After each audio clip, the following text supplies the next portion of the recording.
Oh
Chester, I didn't even see you sitting there. You want to sing one for us, brother? No, I don't want to sing tonight. I just like to say something. Okay, brother. I was thinking about something while I was sitting here, and all these songs. One thing I've noticed since I've been here, not just in here, but as I've come through town, as I've seen the whole area, one thing just comes across my mind, and that's change.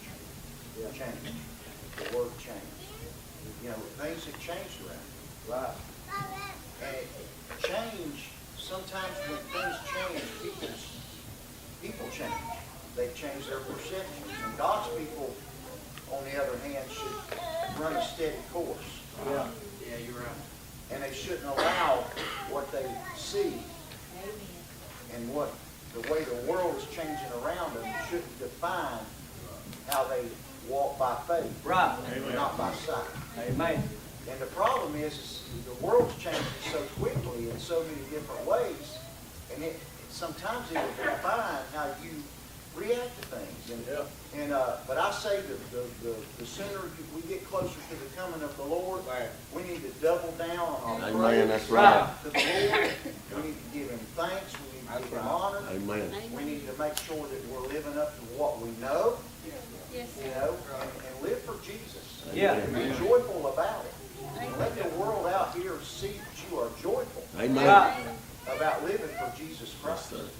Draw closer to Him. Don't let the change around you define you. And I love that verse. It's a life verse of mine, and I think you should memorize it because it's easy to memorize. But meditating on that is so important, and it is. 2 Corinthians 5:7. For we walk by faith and not by sight. And everything he said before that, he told the Corinthians, he said, all the things that I've been through, he told them, I'm kind of paraphrasing, but everything that I've been through, he said, I don't mind going through it. I go through it for you because I love you as a church, but I also go through it because I know there's coming a day. In the 5th chapter, he talks about heaven. He says, I know, I'm confident that there is a heaven. And I'm confident that I'm going there one day. And you got to hold on to that hope, and you got to walk by faith and not by sight. Right. Because there's so many changes going on, and everything we see, I ain't going to have no confidence in. Right. I'm going to put my confidence in what I see in another way. And that's by faith. Amen. So hold the faith. Walk steady, if I can put it right. Yeah. Amen. Amen. Good advice. Anybody, anything else? Song on your heart or anything?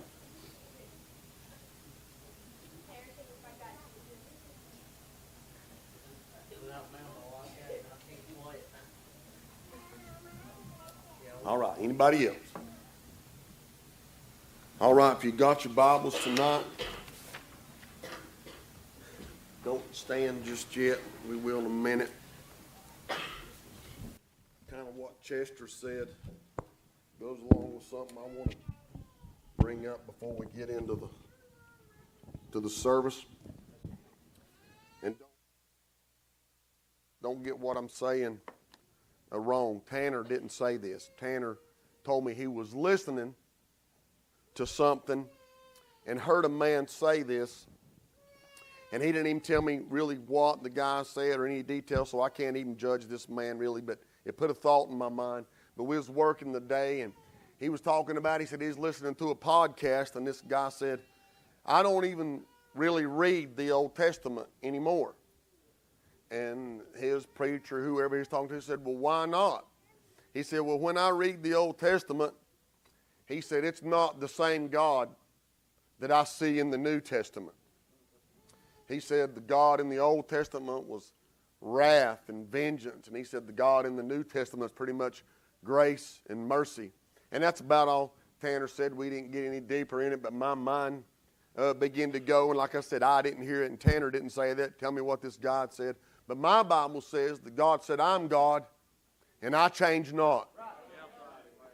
He said, I'm God, and I'm the same yesterday, today, and forever. And I begin to think about it happened in the Garden of Eden. God's very first creation of man was Adam and Eve. And I'm sure he was proud of that. I mean, it was his first. He looked upon it and said, it's good. Yeah. And he said, you can do anything you want, but if this tree in the middle of the garden, you can't touch it, eat it, or you'll surely die. Right. Anything you want but that. Well, God's precious and beloved, very first people that he ever made. I don't know how long they made it, Tanner, but finally it got the good of them. And Eve was over there looking at that tree and the fruit that it was good to look upon. And the old Satan come by, and he didn't say there's no such thing as God, because he knew they wouldn't buy that. He didn't say that God's a liar. He didn't say, you know what he did? He took God's very words and he twisted and manipulated them just a little.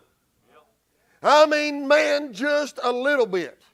And he said, well, you won't surely die, but God knows that your eyes will be opened and you'll be like God yourself. Wow, boy, that sounds way better than just dying. But you know what? God didn't spare them. They disobeyed God, and you know what? They surely died. She thought, well, we're going to take a bite, and she probably took a bite and said, well, I'm still alive. Old devil was right. No, sir. They plunged man into death all through eternity. God was a God of vengeance, but God was a just God. He was the same way at the beginning. And what people talk about, well, God destroyed Sodom and Gomorrah. Well, God let the earth be flooded. And they think that's just terrible. But you know what? God delivered a lot of people back in them days too. Time and time again, he delivered his people. People was touched by prophets. People was healed. Lepers was touched. I mean, he's always been the same. But you know why people, they don't like it now, and they think it's a different God? Because God has put his hand of mercy and grace on this country, especially the United States, and we've lived so good and so long. I mean, there's not been foreign wars on our country, on our soil, and God has protected us. Our country has grew, but do not be ignorant. Amen. God is a just God. He is a God of wrath. And you say, well, it's a different God that killed the Hittites and the Jebusites and did all this. No, it's the very same God. And I'll tell you what, but thanks be unto God, he sent his Son in the likeness of man to take on incorruptible body and take on sin for you and me and die on an old rugged cross so that we don't have to die and go to hell. Are you glad you're saved tonight? Are you glad that your name's written in the Lamb's Book of Life? But I'll tell you what, there's coming a day, amen, when the trump of God is going to sound, amen, and the dead in Christ shall rise first, and those which remain, they'll be caught up in a moment and a twinkling of an eye. Amen. That's going to happen just as sure as I'm standing here tonight. And you say, well, brother, that's still all good. It sure is, amen. And then the Antichrist is going to step out on the scene, and he's going to explain to all the people what's happened. You know what? All this AI junk, all that's doing is leading up to help the Antichrist fool the people. And the Lord's going to let them believe a lie and be damned, amen. But you say, well, it's all good now. Well, if you don't know Jesus Christ as your Lord and Savior tonight, and that trump sounds tomorrow, you can't even imagine what kind of wrath and vengeance and justice is going to be poured out on this world. The Bible said if he didn't shorten his judgment in those days, that all mankind would be wiped out. And in those folks that say, hey, I don't believe God's going to do this, they're going to stand before him at the great white throne judgment. And that God that they think is overlooked their sins their whole life because they prospered and they got big money in the bank account and they drive the finest cars and live in the finest house. They say we're blessed. We pay some tithes. We go to a church over here. But when they stand before Him on that day at the great white throne judgment and He says, depart from me, you worker of iniquity, for I never knew you. And He cast them into a lake of fire. They'll just see, amen, that He's a God of vengeance and a God of justice, amen.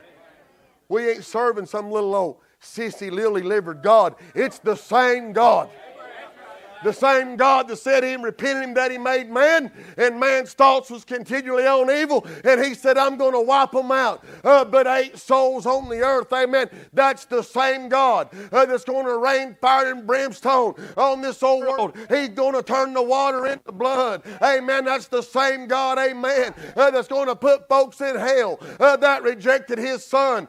You can sit here service after service, amen, and be as faithful as you can. But if you can't tell me, amen, that you've got an experience with Jesus Christ where you repented of your sins and turned and become a new creature in Christ Jesus, you will one day lift up your eyes in hell, amen.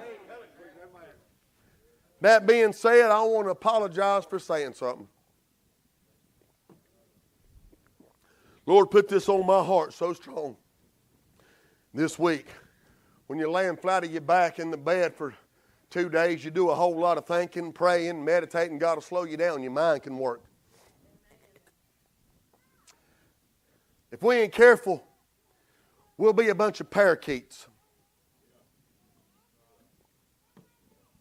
I'm guilty.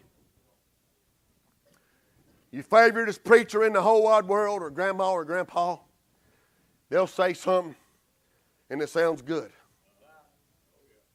Everybody starts repeating it. And then you start repeating it. Then I start repeating it. Might have a falling out right here, but it's all right. God's dealt with me all week. I know when God talks to me.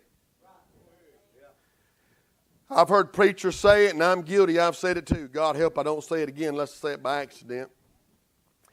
I've heard preachers get up and say, well, bless God, I know I'm saved. I don't know about nobody else. They'll say, I don't even know about my wife.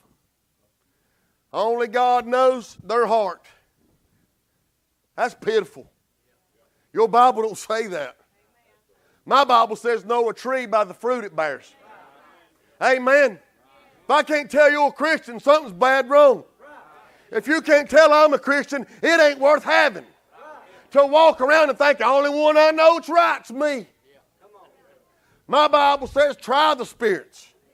I've been enough people I know my spirits bear witness with their spirit. I met a lady in Asheville at a plumbing store one day. And I was in a bind. She was helping me out. And I could just see God oozing off her. She didn't mention God. I could just see it on her. She was digging in a box and I said, ma'am, would you stop for a minute? She was about my mom's age. I said, you've got to be a Christian. She said, yes, sir, I am. She said, I'm a born-again Christian. She said, how did you know? I said, I can tell. I said, you can't hide something that big.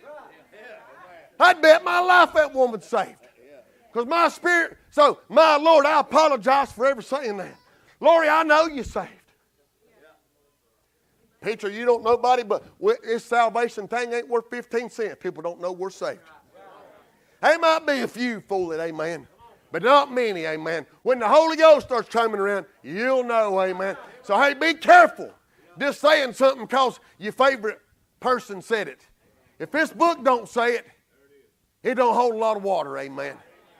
People ought to be able to know that you are born again. If I didn't know you were saved, I wouldn't call on you to pray for me. Well, I would call on Matt Duckworth. I'm in a bind, but I just know my heart. I don't know if he's saved. We've all heard that, haven't we, our whole life? But now that we look at it like that, is that not kind of silly? There's been folks tell me they saved too, and I'll be like, ain't saved. Got the wrong fruit. Or ain't got no fruit. Ain't born no fruit. Been calling herself a Christian for years. Ain't got a lick of fruit. That ain't a fruit tree. I know some folks grow at different paces, but eventually, my God, you're going to at least start having some little buds. Amen. So I apologize because I've said that out of ignorance just because somebody I confident said it. But there ain't nobody I confident more than this word right here. But anyway, people ought to be able to know we're saved. Amen. All right, if you got your Bibles, turn with me to 2 Corinthians chapter number 5, verse 17.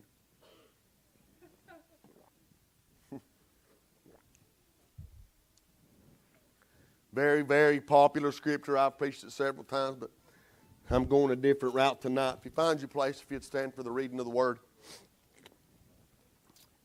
If my message had a title tonight, it would be called New Car Smell. New car smell. 2 Corinthians chapter number 5, verse 17. Therefore, if any man be in Christ,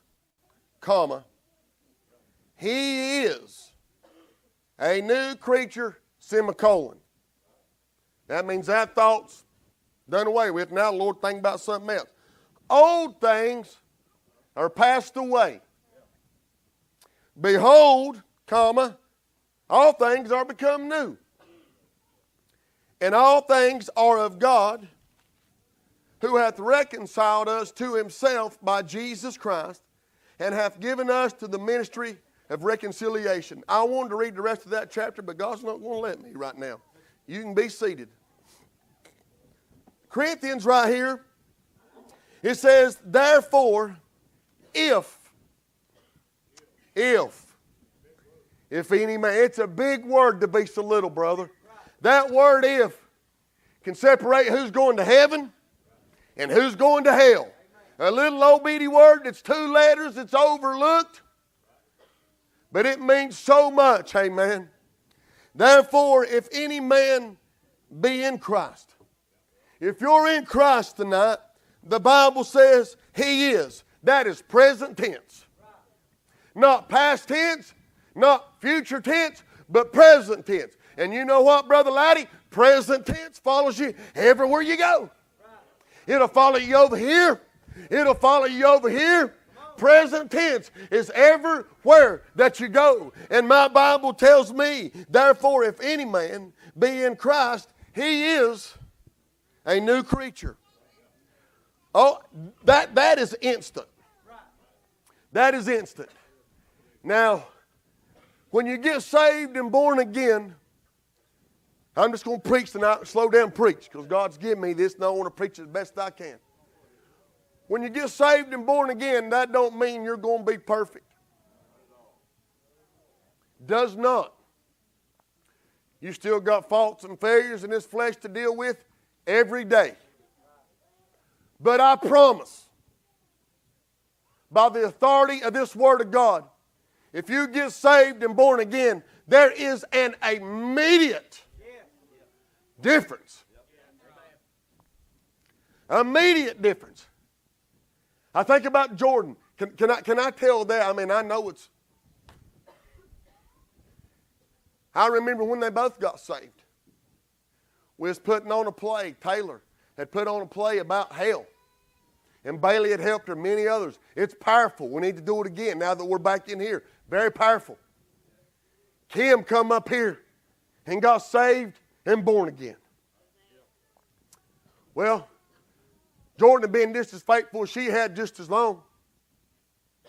But God had done revealed to me he wasn't saved. He talked the talk around me. Walked the walk around me.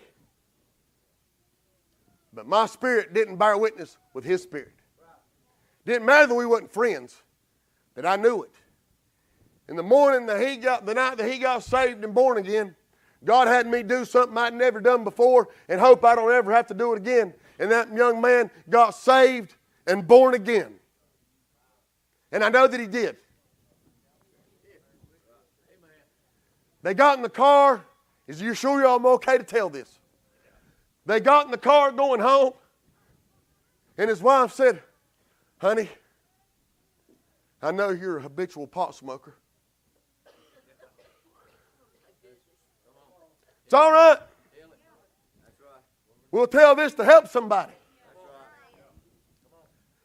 What are you going to do? She's a brand new Christian herself. She didn't do that stuff. But she know how to have his life wrapped up. She said, what are you going to do? You going to try to go get some help or go to a AA or a drug rehab or something like that? He's like, no. She's like, well, you just going to try to taper off by yourself and do the best you can? He's like, well, no, honey. She's like, well, what are you going to do? He said, I just got saved and born again. He said, I'm going home and throwing it away. I'm done with it. When you get saved and born again, amen, give him some praise tonight for that. Give him some. Hey, when you get saved and born again, it's an instant change in your life, amen. Hey, you might say, preacher, I still struggle. This still comes to my mind. When you get saved and born again, the Bible said you become a brand new creature in Christ Jesus. That is present, amen. When the day I come up here and got saved, it's a miracle how this works. I had the worst mouth you ever heard in your life. People call it the construction mouth. Hogwash. The construction guys call it the construction mouth. The factory workers call it the factory mouth. The linemen call it the lineman mouth. The plumbers call it the plumber mouth. You know what it is? It's Satan's mouth. Amen. I tried my best, Matt, before I got saved, not to cuss around certain people, but I couldn't help myself. It'd still slip out. It would. It'd slip out. But somehow, unbeknownst to me, when I got saved and born again, when I got up, it was gone. Behold, all things are passed away. God didn't just save my soul. He saved my tongue. He saved my tongue. That don't mean, God help, I ain't perfect. But the other day we was at work and I mashed my old finger. Mike, I thought about you. Son, I laid into her. And I was like, oh, Lord. Oh, Lord. And them boys like, what'd you do? I'm like, I just dropped my hammer. I'm holding my finger sitting here going, what do you think I done? I eat a Debbie cake. I said, it's still sore. I said, I have absolutely busted my finger. You going to be all right? Yeah. I said, boys, but I'll tell you what. I said, that's how you know you've been saved and born again and the Holy Ghost lives inside you. When you can hurt your body that bad and you don't let out a bunch of 4-letter cuss words, amen. You know you've been saved and born again. Old things are passed away. Behold, all things become new. Let me just go on. I probably done making folk mad. My Bible tells me that we're to keep ourselves unspotted from the world. Keep who? Ourselves. The Lord saves you. He'll help you. But you got to do some work yourself, amen. You got to crucify the flesh. You got to sanctify this old guy. I still know every one of them words. Jordan, I can even spell them. But you know what? You can laugh if you want to, Jack Johnson. I'd cuss a spell sometimes. I'd make words up. My very own curse words. I don't know if I can spell them. But Brother Gary, and I still know them all. But they don't come out of my mouth. My Bible says the sweet water and bitter water don't come from the same spring. That stuff is instant. Sometimes we got to work on our tempers a little bit. Sometimes we got to work on our patience a little bit. But you know what? I ain't even going nowhere where I was wanting to go. We'll say, God, please, Lord, help me with my temper and give me patience. And we'll go to work and have a terrible day. Everybody just on us nitpicking all day long. You're like, God, I told you I wanted patience. He's like, well, son, I'm trying to help you work on it. Right. If you want to get strong, you got to exercise. We'll say, God, help my faith. He'll put us in a storm or a trial, and you'll be like, oh, God, I was already weak. And now he said, son, you wanted me to build your faith. God, help us. We're so weak and spineless. We can't handle a trial. We can't handle a tribulation. Well, God, if it's this rough, I'm just going to quit. God, help us. Keep ourselves unspotted from the world. How can you go to Duke Power and have the lineman mouth tell the dirty jokes? You don't even have to tell them. If you're guilty sitting there, standing there, listening to them and laughing at them and thinking it's funny, it ain't funny. It ain't funny. Stand up and say, I'm a child of God, and I don't appreciate that. Amen. Well, that's just being mean. Well, be mean. They wasn't real gentle to Jesus when they hung him on the cross to cover that garbage. Amen.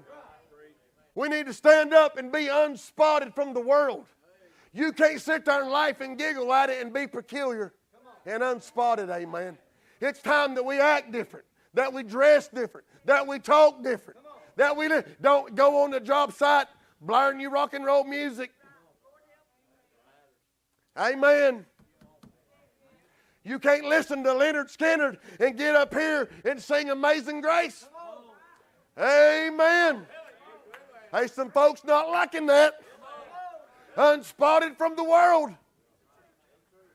It makes a difference. You going to live right or you ain't? You all in. It's like that message I preached about poker. Man, when you get with God, you got to put it all in, amen. It makes a difference. I hate going on a job site when I can't control the radio and they're blaring that garbage. It makes me mad. It makes me angry. It puts me on edge. I can't stand it. I have to bury my earbuds in. But you know what? Tanner's got to help me for 2 days. Ain't got to help me in a while. We got to listen to some old gospel music.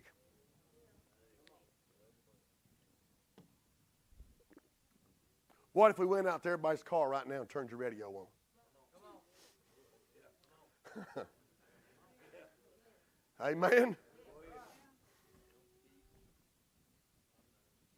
But Tanner said, boy, I got a song I want you to hear. I bet we listened to it 30 times. Then we got to testifying. He's trying to be tough. He had on them big old dark glasses. But he couldn't hide that old lip quivering. I'm glad it's real on the job site. You can't listen to that and get that. Listen to Leonard Skinner, amen. And Garth Brooks, and I don't know no new ones. I can't call them out. I would say somebody help me, but you'd pop up and say something, you'd tell them yourself. Garth Brooks about the newest one I know, Chester. But you can't stand there on the job site and cry with tears rolling down your face and your chin quivering and talking to your buddies and your son-in-law about how good God is. Listen to that mess. But if you'll get him, amen. Yes. We didn't have it in the earbuds. We was playing it where I ain't ashamed. Right. He ain't ashamed. And it showed up on us. I had the best 2 days working I've had in 6 months, amen. Amen. It makes a difference. Unspotted from the world. All things are passed away. Behold, all things become new. It's instant. I don't believe in some kind of partial redemption. That you come up here and you get saved on some kind of 90-day trial. And the Lord gives you 90 days, and if you can do so good, then you're saved. It don't work that way. You come up here You know, that little old cartoon we've seen growing up, it'll show the devil over here. He'll like come out of their body and he's talking, and then a little angel will pop out of their body and it'll talk. That's hogwash. That's hogwash. Before I got saved, it was all the devil's playground. It was everywhere. And Jesus was out here. But when I come up here and got saved and born again, the devil had to move out.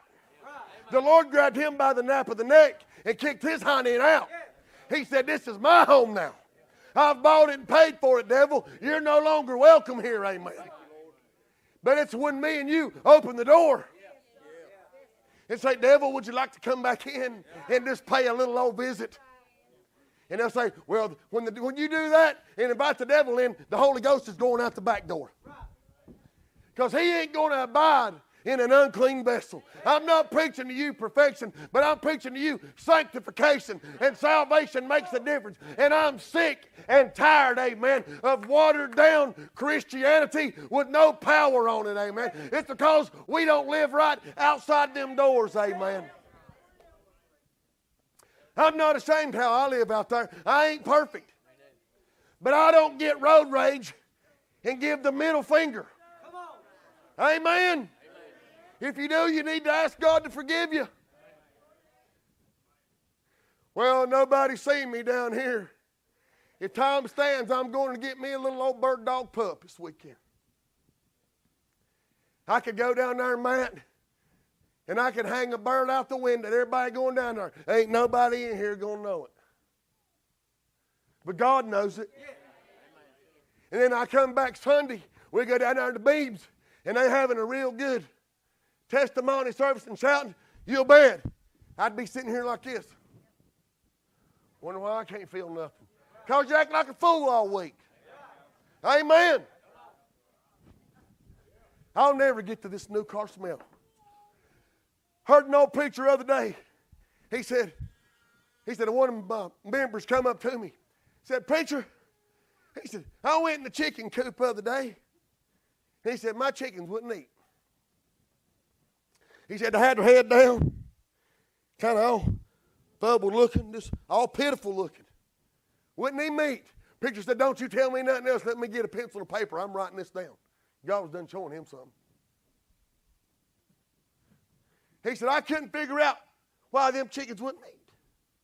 He said, I shake that can of food, same food they always eat. He said, man, they're usually flocking all over you, wouldn't eat. He said, they're usually like, chop, chop, chop, chop, chop, chop, chop, chop, chop. He said, not making a peep. He said, I got to looking around. Something ain't right. He said, I got to looking over in the corner. He said, you know what was in there? He said, it's a chicken snake. He said, boy, I took my pistol out. He said, the first time I shot, I missed it. He said, but I got him the second shot. And he said, I took that old garden rake, and he said, I drug that snake out of the chicken coop. And he said, I shook that can. He said, them old chickens perked right up. Chop, chop, chop, chop, chop, chop, chop, chop, chop, chop, chop, chop. He said, every one of them's wanting to eat. He said, I got to realizing if chickens don't want to eat, he said, there's probably a snake in the hen house. Amen. And he said, when I went in the inner courts, he said, some of them that wasn't always staying with the flock, he said, that snake done got them. Amen. Praise God, it's time that we become unspotted from the world. Amen. Time we act like Christians. Time, you know what? A lot of folks come in here and they ain't hungry to eat. They're full. I'm starved to death on Wednesdays. Because, okay, hang on. Y'all, I'm talking naturally right now. My stomach is actually growling. It's a wonder Matt can't hear. You know why? There's no way I can preach like this if I eat supper. I'll throw up. So I want him to eat a real late lunch. So I'll try to eat lunch no later than 12, and I won't eat nothing else. So I'm starved to death. So when I get home tonight, you can bet this old boy is going to eat. And I'm going to gorge myself before I go to bed, which is terrible because I have indigestion. But there's a lot of folks come into God's house. They come in here and they don't eat because they're full on things of the world. They don't eat before they come to church. We need to come in here hungry and thirsty for the things of God. And he said, if we'll come hungry and thirsty, we'll leave filled. But if you're already full, how can you be filled? I pray, not every service, but even today, I was like, Lord, let every heart that comes in here tonight, let their heart be prepared for the word. Lord, let us leave everything out there that's a hindrance in our mind, in our spirit, in our body. Leave it out the door. Because if we drag that stuff in here, we ain't going to get no help. I've done blowed my outline. I'll never get back. But there ought to be a difference in us as Christians. I would be absolutely appalled, Matt, if I had worked around somebody for 3 or 4 years and they didn't know I was a Christian.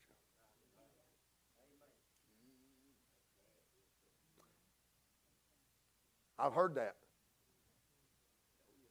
I've heard people say, you know so-and-so? I'll be like, oh, yeah, I know him. He goes to such and such church. He goes to church? Oh, yeah. He been going to church as long as I ever known him. Huh. I didn't know that. And they might be a good person, not even tell me nothing. But you can tell by their expression, Brother Gary, that whoever they're talking about either ain't living right or ain't shining their light. One's as bad as the other. He said, you're either for me or you're against me. I want to be shining the light, don't you? Not in folks' eyes, but I want to be waving it up here so they can see it. He said, if I'll be lifted up, he said, I'll draw all men unto me. I want to ask you tonight, did your I'll preach this another day. I want to ask you tonight, did your salvation make a difference in your life? I'm going back to Kim and Jordan. I've said this before, and I'm going to say it again. Kim didn't live the same way that Jordan lived. There was such a change, bless her heart. There was such a change in his life that she called me weeks later almost doubting her own salvation.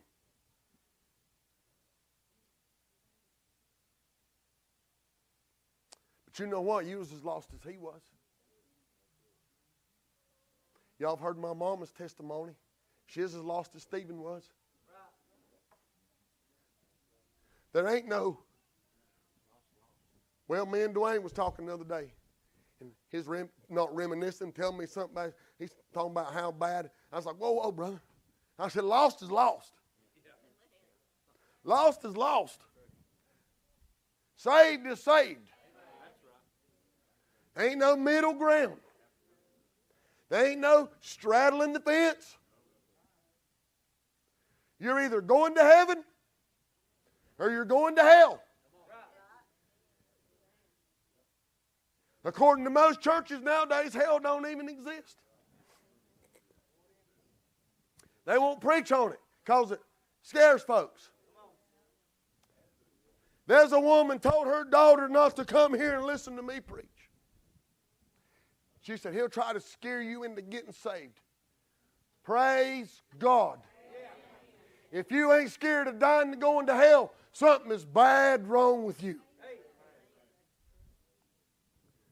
If I can scare them into not going to hell, I'll scare them into not going to hell. If I can show them the love of Christ and how he can change their life and that gets them to heaven, we'll preach it that way. But you got to preach it balanced. You can't come in here preaching God is good every day, even though he is. You got to let folks know that hell's bad. And the devil's a deceiver and an accuser of the brethren. And he'll do anything in the world. You know what the devil will do? The devil will tell lost folks they're saved. He will. The same devil will come to Christians and tell them they're lost. I could be wrong, but I don't think the devil will ever come to a lost man and say, you're lost. That's right. He's going to say, you're all right. You went to Bible school. Amen. But the old devil will come to you and say, oh, there ain't nothing to that. You ain't got nothing. If you had something, you wouldn't be going through this. That's the devil. Remember that. And he'll come to those that's lost and say, you're okay. You fine. Or you made a profession when you was a boy or a girl. It don't matter how you're living now. It's once saved, always saved. That ain't the Lord telling you that. That's the devil telling you that. He wants you to go to hell thinking you're okay. He ain't going to never make you feel under conviction. That's the Holy Ghost, amen. He will absolutely change your life. I wouldn't give you 15 cents for none of our lives tomorrow. Man, with what's going on in the news, the Lord could come back right. There's a lot of folks, they're enjoying where they're at right now. The Bible said there's pleasure in sin for a season. I love October. I love fall. Love it. If I had any power in me, I'd snap my fingers and it'd be October, 12 months of the year. Praise God. Can I get a witness? You're a big old baby, son. You're a little bitty baby. But anyway, as much as I love that, it's only for a season. Much as you love summer and I hate it, you can't enjoy it but so long. You're going to have to endure winter. And I'm going to have to endure summer. You talk about a big old crybaby then. I'm the biggest. I hate it. I don't like sweating. Don't like feeling muggy. Makes me feel dirty. I hate it. I whine the whole time until it starts feeling cold. Tanner this morning said, man, it's kind of cold. I was thinking, God, this is wonderful. Yeah. I love it. The seasons change. It's my whole point. There's pleasure in sin for a season. It feels good to lay down in fornication when you're lost. Amen. I'm just preaching plain old preaching. It feels good to lay there and do that. It feels good to go out and party it up and live a lifestyle like that. For a season. And my God, if you die in that season before the Lord comes back, you're going to split hell wide open. And there's going to be a season of sorrow then. But ain't you glad that God made a way where you don't have to die in that situation? And you think, man, I'm enjoying this too much to quit. There's way more joy in serving the Lord than serving the devil. And at the end of it, it's going to be a whole lot better. Tiffany, would you come to the piano, please? I'm done.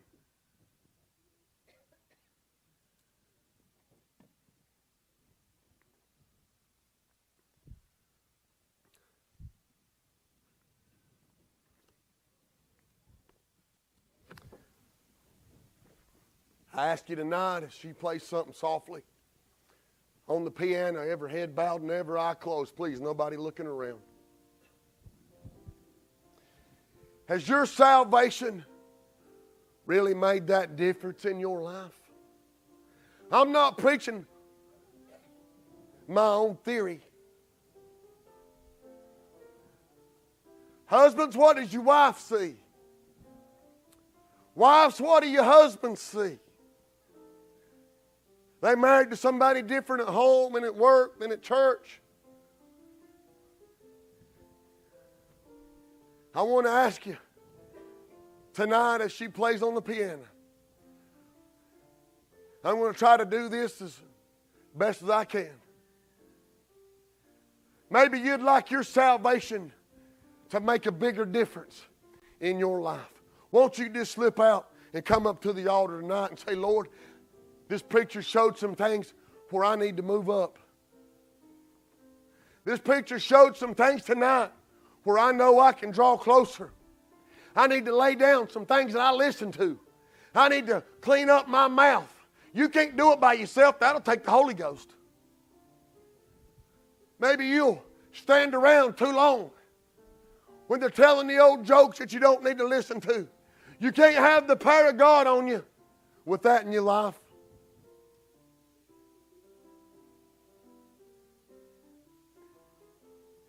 Maybe you're sitting here tonight and just out of embarrassment, you won't make a step, but with nobody looking, would you raise your hand and say, "Preacher, would you pray for me?" God bless that hand. I know I'm not living right. Maybe you ain't even saved and born again.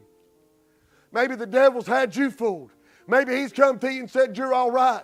But maybe tonight the Lord has spoke to you and said, you ain't all right. If that's you tonight, would you lift your hand up and say, "Preacher, would you pray for me?" God bless that hand. You've got the opportunity right now. You've admitted that. Won't you just slip out of your seat and come up here and say, "Lord, would you save me? I don't want to die and go to hell. I want to go to bed tonight a different man, knowing that if the Lord comes back, I can make heaven my home." Some of you men pray with this young man. God bless you, son, for your honesty. Lord, give him what he needs. Christians, are we doing everything that we're supposed to do? Are you living it just right? God help us.